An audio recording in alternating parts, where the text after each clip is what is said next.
நாயகனில் ஒரு சீன் இருந்தது. வந்து அவர் வந்து முதல் தடவை அந்த நீலா இந்த சரண்யா கேரக்டர் பார்ப்பார். அந்த ஓர் ஹவுஸ்க்கு வந்து அந்த பொண்ணு அந்த மஸ்கிட்டோ நெட்டுக்கு அந்த சைடு நிற்கிறது, இவர் அங்கே இருக்கார். அந்த பொண்ணு வந்து கணக்கு போயிடுச்சுன்னு சொல்லுது.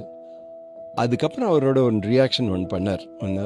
அவர் சட்டை பாதி கட்டிருக்காரு, இங்கே பெட் இருக்குது, பக்கத்தில் சேர் இருக்குது, என்ன பண்ணணுங்கிற ஒரு ஆசிலேஷன் வந்து இது கயிட்டு இங்கே உட்காரணுமா இல்லை பெட்டில் வெயிட் பண்ணணுமா, இந்த தாட் ப்ராசஸ் முழுக்க வந்து அவர் பண்ணிட்டு இருந்தார்.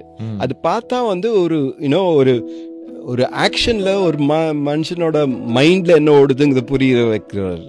அது பார்த்தா மயங்கிடும். பட் எனக்கு வந்து அங்கே என்ன தேவைப்படுதோ அங்கே தான் ஃபர்ஸ்ட் டைம் அந்த தீம் மியூசிக் ஆரம்பிக்கிறது. அதனால வந்து அவரோட கண் வந்து அந்த பொண்ணு மேலே ஒரு ஃபேசினேஷன் இருக்கு, ஒரு சர்ப்ரைஸ் இருக்கு, ஒரு அமேஸ்மெண்ட் இருக்கு, இப்படி ஒன்று இருக்குன்னு. ஸோ அதை வச்சுட்டு நான் பிளான் பண்ணிட்டு இருந்தேன். ஸோ அவர்கிட்ட சொல்ல வேண்டியிருந்தது, சார் இதெல்லாம் நல்லா இருக்கு, ஆனால் இங்கே மியூசிக் வர போகிறது. ஸோ வெறும் இந்த simple trolley, so keep your eyes on this.